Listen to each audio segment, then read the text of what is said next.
Start video. Guys, Steam Summer Sale is here.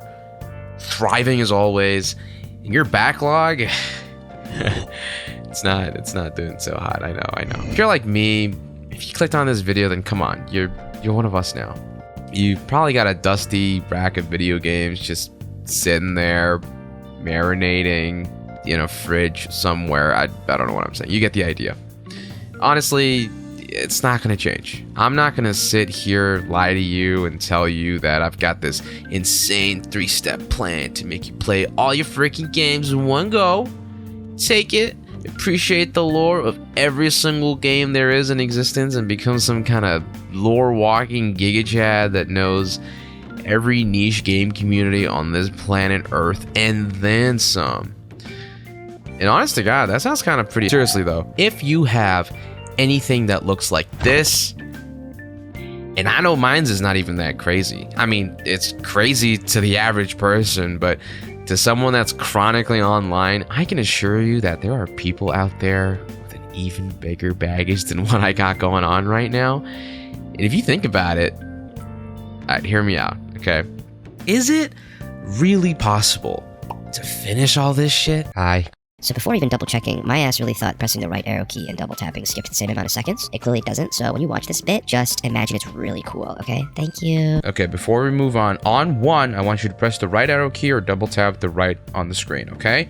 3, 2, 1. And if you're still here, it's not really for something special. I'm trying to be a little quirky, do a little bit of a... Crunch the numbers. See, wasn't that fun? That was kind of epic, right? Move it, what is it called? Like when you do like participation with your audience or something.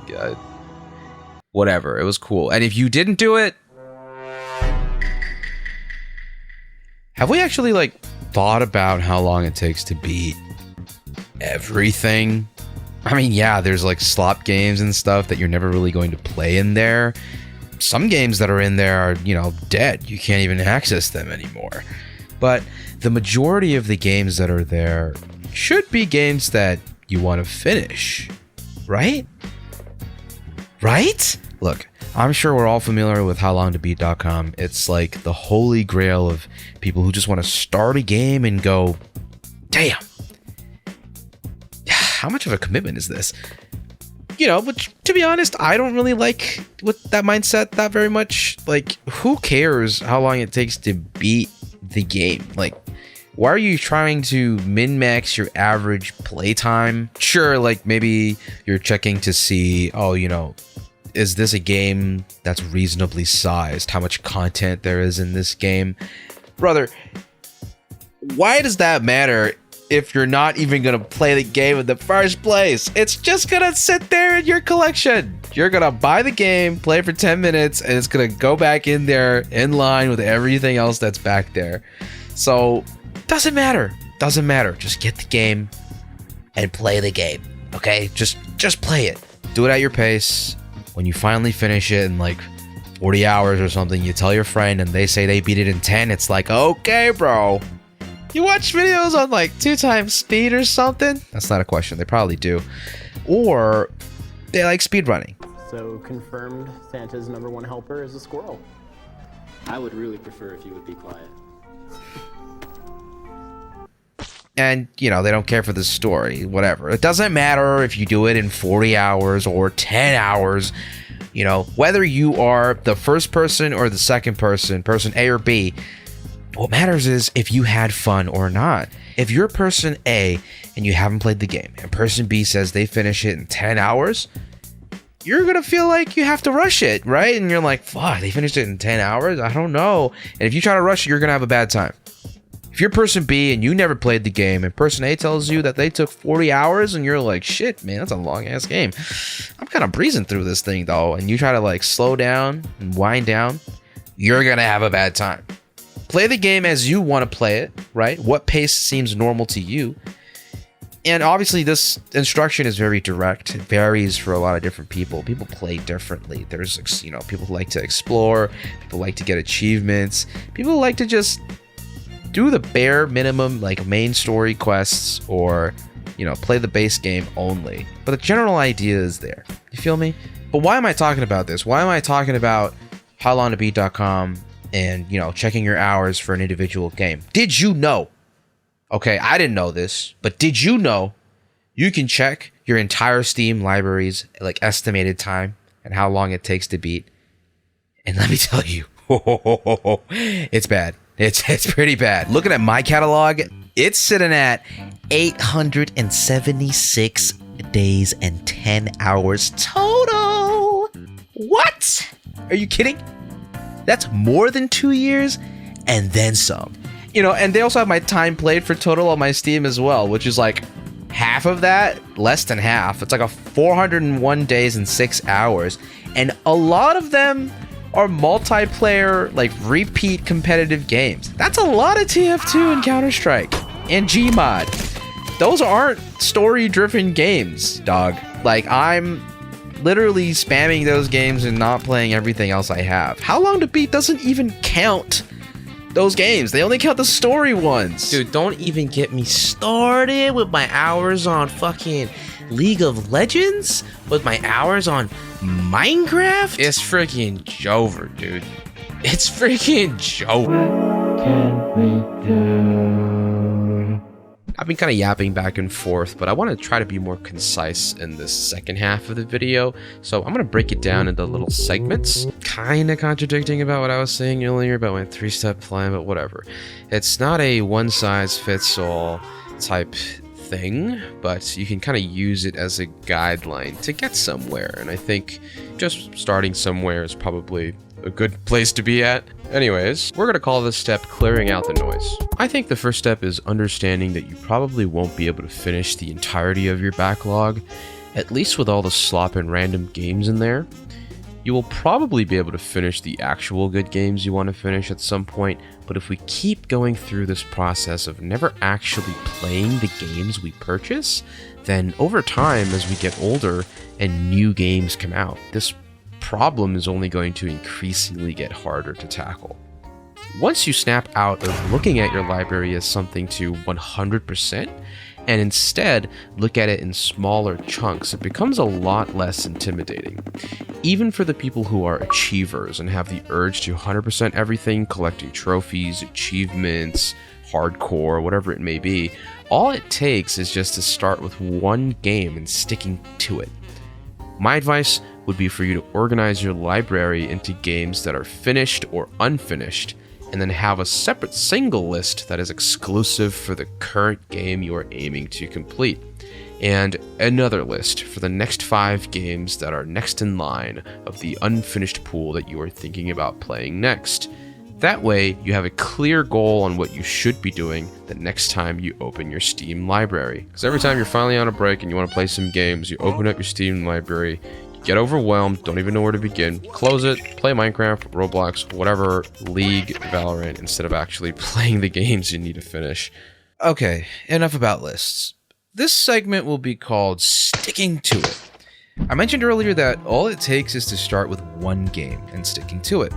It can be very tempting to play another game or start something new again, but once you follow through clearing out the noise, the next time you open your library, it'll just be sitting there waiting for you to start.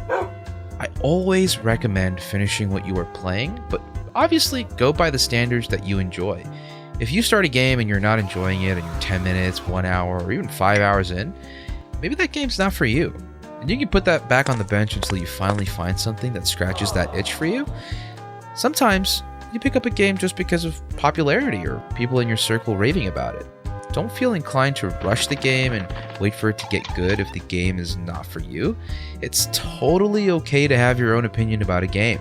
Even if everyone around you says they loved the game, don't feel forced to be hurled into this mob mentality and play it for the sake of fitting in. I can totally understand feeling left out, especially when a game is at its peak and everyone talking about it and raving, but that feeling of being able to share and talk about what you enjoy would be so much better if you actually cared for it. The community will always be there to talk about it when you're ready to actually enjoy it. Okay, lists, sticking to it, pretty self-explanatory. This next bit is a bit weird, because I'm not exactly the type to stick to this rule whatsoever, but we're going to call it game rotting. Now, what's game rotting?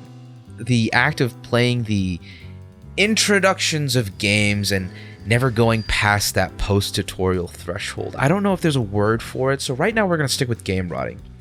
You know, when you like revisit the first chapter or the act of the game over and over and over again, you just burn yourself out from that first bit before even seeing the proper nitty-gritty of what the game has to offer. Like, I do this a lot with RPG games, but it applies to other games I play as well. The amount of times I have played the first 20 levels of Borderlands pre-sequel, getting acclimated to Night City and meeting Jackie, starting a new Minecraft world, because this one will finally be my forever world. You mark my words. A woohoo became a boohoo, I guess. Ugh, that was bad. No, never saying that again. I was debating this section to be about competitive games being included as well, but the point where competitive games go from being fun to finally tipping over to the rot side is when you enter that one more game, or we can stop at a win phase. You know, playing games like R6, League, Valo, with the intent to just climb with never actually reaching that esports status, we replay in our heads, and it's its own kind of rot mentality in its own way. I want to make a separate video about comp games in the future, but I'll put a pin on it for now. Just knowing when to find the moment to stop playing is the key to actually get out of that competitive trance. And, you know, moving on to other things that are more productive than just playing a competitive game. Like playing more games. Now, this last one is by far the most important part of this quest. You cannot miss this last part. Otherwise, nothing else I have said before this even matters. And that, my friend, is to have fun. I feel like nowadays, with the amount of content to tackle in even just one video, knowing you have a giant library left to play after the current one you are playing can feel a little daunting. You forget to just let yourself be in the moment and just take your time doing silly little things, you know? Go do that side quest that has no value to give you more XP or cool gear. Go explore a random part of the map that doesn't just rely on a waypoint that's telling you to go here, you know? But most importantly, stop thinking about the next game that you're going to play. I mean, you can be excited about it, don't get me wrong, but, you know, revel in the moment of the game that you're currently playing and don't make it feel like a chore. I know, this is some game-breaking information, right? Insane. Look, I'm not the best at getting my point across, but I hope I was able to help you, even if it's just a little bit. For future videos, I'll try and have a better structure and talk about more things I care about in the gaming sphere, and maybe even outside the gaming sphere too. You know, yapping is a skill set that I am proud to have, and if you have made it this far into the video, I just want to say thank you. Yeah, I appreciate you or whatever, you know.